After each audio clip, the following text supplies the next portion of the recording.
Du mois dernier sur les taux de crédit immobilier, j'espérais une petite baisse de taux au mois de juin. Là, il était assez fort probable que la BCE baisse ses taux directeurs et donc certaines banques auraient pu en profiter pour baisser un petit peu leur niveau de taux et être un peu plus concurrentielles pour l'été 2025. Et en réalité, c'est pas du tout ce qui s'est passé. Nous allons voir que les taux sont restés stables. Je vais vous partager mon écran.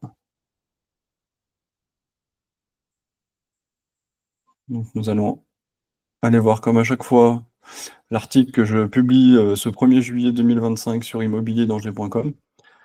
Donc ça fait plusieurs années que je fais un point chaque mois sur l'évolution des taux, avec les derniers chiffres, les dernières actualités et des conseils pour bien emprunter pour financer votre achat de maison ou d'appartement. Donc ce mois-ci, nous avons tout d'abord le Crédit Logement CSA qui vient confirmer que depuis le mois de mars, il n'y a plus de baisse des taux. On est même sur des petites hausses. Alors, si on regarde le taux moyen, on passe que de 3,09% à 3,11%. Donc, c'est vraiment une stabilité, c'est vraiment l'épaisseur du trait. Par contre, si on regarde un peu dans le détail, sur les prêts les plus standards, c'est-à-dire sur 15 ans, sur 20 ans ou sur 25 ans, on peut voir que les hausses de taux sont un peu plus conséquentes. On parle de 8 points de base sur 20 ans ou de 7 points de base sur 25 ans, qui sont les durées les plus utilisées par les emprunteurs. Donc ça commence à être un petit peu non négligeable. Pour vous donner un exemple, je vous ai calculé un peu la capacité d'emprunt pour une mensualité de 1 000 euros sur ces données sur 15 ans, 20 ans et 25 ans, avec les taux du mois de mai par rapport à ceux du mois de mars. Donc il y a seulement 2 mois en arrière. On peut voir par exemple que sur 15 ans, avec seulement une hausse de taux de 5 points de base, c'est 500 euros de moins qu'il y a 2 mois. Ça reste négligeable, ça va quand même pas dans le bon sens. Sur 20 ans, par contre, l'augmentation est un peu plus forte, elle est de 8 points de base, et plus on emprunte sur des durées importantes, et plus le taux d'intérêt va avoir un impact assez fort. Donc là, c'est 1 300 euros de capacité d'emprunt qui a été perdue sur ces 2 derniers mois.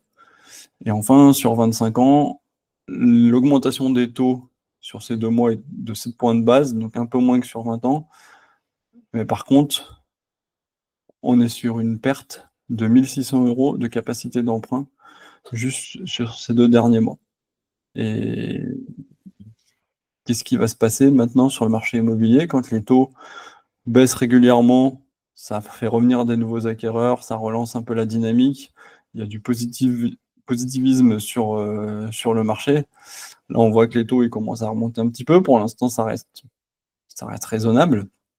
On va voir un peu plus bas qu'il y a plus de crainte que d'espoir d'une baisse de taux.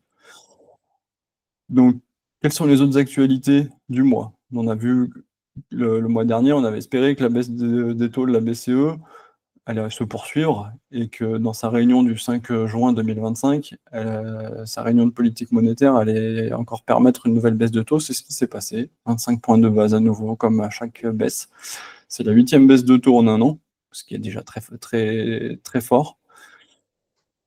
Du coup, on pourrait se dire que le contexte financier s'améliore pour les banques et que potentiellement elles vont pouvoir baisser les taux de crédit immobilier.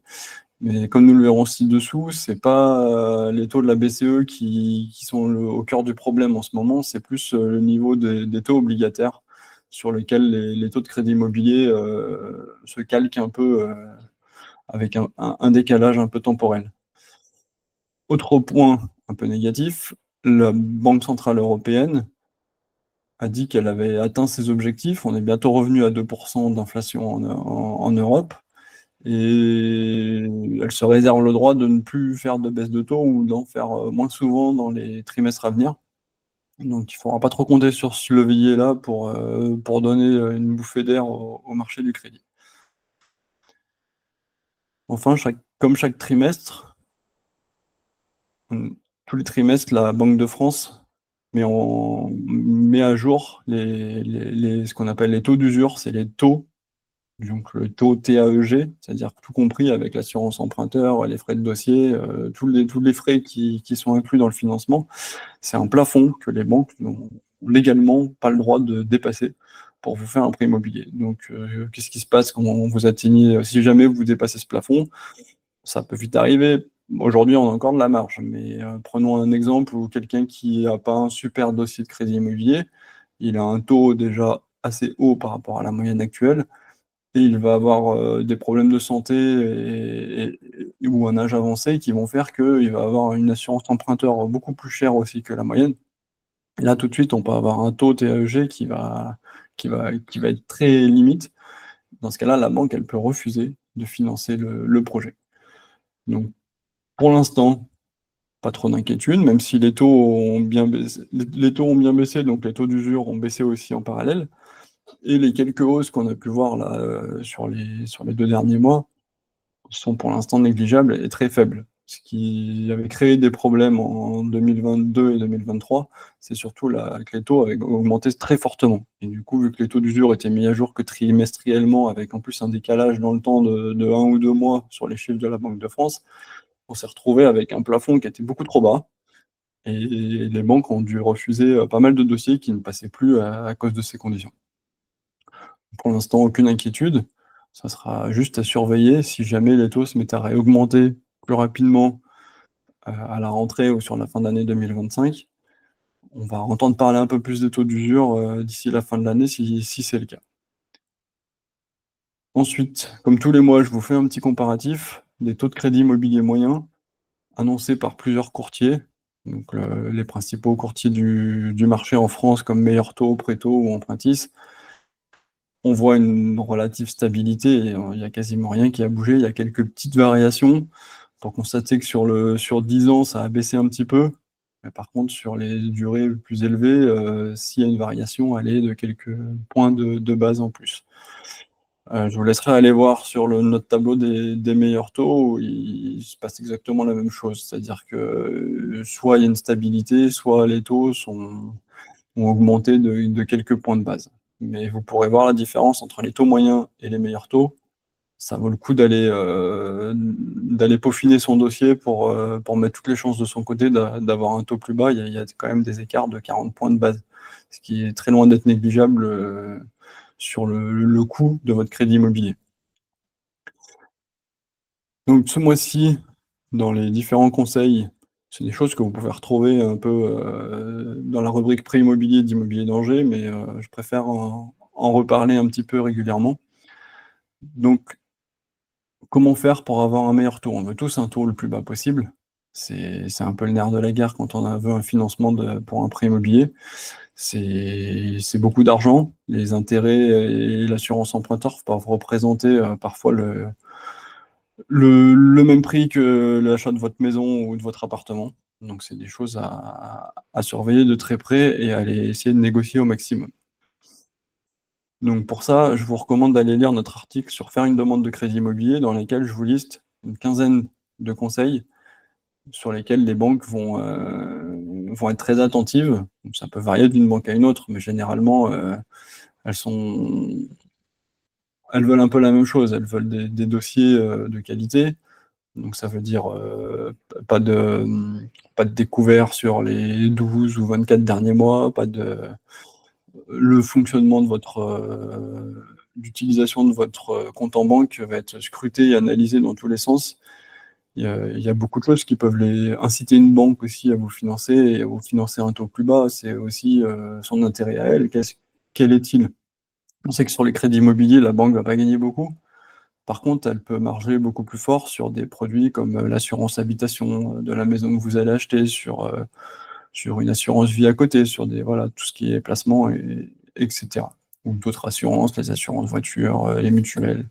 Donc, si vous arrivez à bien négocier avec votre banque, vous pouvez aussi lui vendre le fait que vous allez souscrire à d'autres produits et ça peut vous aider à obtenir un taux de crédit immobilier beaucoup plus bas. Vous pouvez aussi passer par notre comparateur. Un courtier va vous aider à aller chercher la banque qui, aujourd'hui, selon votre profil, va avoir le meilleur taux à vous proposer. Et il n'y a pas que le meilleur taux, il y a aussi tous les critères qui peuvent être importants aussi à côté du prêt, que ce soit les indemnités de remboursement anticipé, les frais de dossier, autres. Tout ça, c'est vous qui allez avoir les cartes en main pour décider avec le courtier vers quelle banque vous voulez aller pour financer votre projet. Donc, pour ça, je vous laisse consulter sur le site. Petit rappel, comme à chaque fois, obtenir un super taux, c'est l'idéal. Plus vous avez un taux bas et moins vous payerez d'intérêt. Mais si derrière, vous payez prenez la première assurance qu'on vous propose sans la négocier et sans aller comparer avec les autres, vous avez gagné ça, vous allez finalement réduire fortement votre économie sur les intérêts, parce que l'assurance emprunteur, c'est le produit sur lesquels les banques, elles margent fortement. Ça peut être à plus de 75% encore aujourd'hui. Donc il faut surtout pas hésiter à aller voir des assureurs alternatifs qui sont tout aussi compétitifs au niveau des garanties, mais qui sont à des prix beaucoup plus bas, et notamment les assurances qui vont calculer au niveau individuel et non au niveau de tout un ensemble d'emprunteurs. Donc pour ça, vous trouverez aussi le comparateur sur Immobilier Danger qui vous permet gratuitement et sans engagement de savoir ce que vous pouvez obtenir au niveau des assurances emprunteurs, soit au moment de la signature de votre crédit, soit une fois que vous l'avez déjà signé pour un changement d'assurance emprunteur, ce qui se fait très, très facilement maintenant avec la loi Lemoine. Enfin, nous avons vu tout à l'heure que malgré les baisses des taux de la BCE, les banques, elles ne diminuent plus les taux de crédit immobilier, elles sont assez prudentes.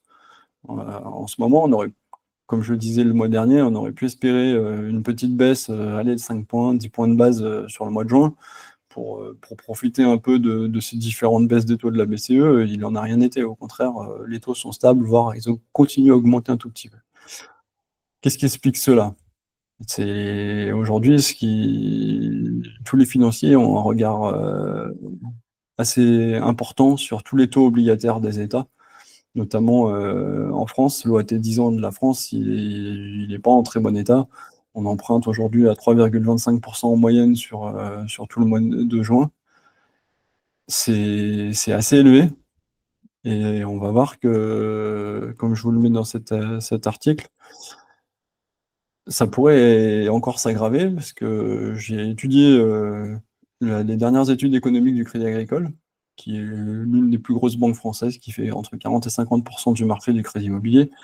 Donc on va dire que ces prévisions au niveau des taux d'intérêt de l'OAT 10 ans peuvent donner une idée de ce qui va se passer au niveau des taux de crédit immobilier. Elles s'attendent sur l'ensemble de l'année 2025 en moyenne annuelle à un taux d'intérêt de l'OAT 10 ans à 3,61%, sachant qu'aujourd'hui on est à 3,26. Donc si ce scénario se produit, ça veut dire que les taux de l'OAT 10 ans vont augmenter d'au moins 40 ou 50 points de base, et on peut craindre une hausse des taux de crédit immobilier d'un même ordre de grandeur. Donc, c'est plutôt une mauvaise nouvelle pour ceux qui ont un projet immobilier en cours. Si les taux venaient à augmenter, à passer à plus de 3,5%, ça va encore fortement impacter le budget, et du coup fortement ralentir les possibilités. Et on peut voir qu'en 2026, le Crédit Agricole prévoit un taux d'intérêt d'OAT 10 ans toujours à 3,65%, qui est à peu près la même chose qu'en 2025. Il ne faut pas s'attendre à des baisses dans les 3 mois à venir, ou même début d'année prochaine. Ça reste des prévisions, mais il est bon d'en tenir compte. Il ne faut pas s'attendre à se dire je vais faire un crédit aujourd'hui à 3% et l'année prochaine, je vais renégocier mon taux à 2% parce que les taux ils vont chuter. C'est sûr et certain que l'inflation est en train de se calmer. On peut voir qu'au contraire, on risque de rester avec des taux à plus de 3% tout au long de l'année, et voire même les voir plus haut. Donc, pour ceux qui ont un projet d'achat de résidence principale ou d'investissement locatif, je vous conseillerais d'aller voir mon dernier article, savoir si c'est un bon moment pour acheter de l'immobilier en France. On peut voir qu'on est loin d'être à un niveau critique. C'est pas le meilleur moment, mais on peut voir que la situation, elle n'est pas si désagréable que ça. Le contexte, il est plutôt pas mal. Les prix ont quand même suffisamment baissé, ils sont encore négociables parce que le marché est loin d'être reparti fortement. Donc n'hésitez pas à négocier les prix. Et tout ce que vous allez pouvoir négocier sur votre projet, c'est ce qui va faire baisser le coût total de votre prêt. Donc vous allez négocier les prix, vous allez chercher le meilleur prêt immobilier, c'est sûrement ce que vous faites en venant vous informer sur les taux de crédit immobilier. Vous allez négocier votre assurance emprunteur, et encore tous les autres petits à côté sur lesquels vous pouvez jouer en prenant le temps de comparer, de discuter, de négocier. Et, et voilà. Je vous souhaite une bonne journée et je vous dis au mois prochain pour de nouvelles informations sur le crédit immobilier en France.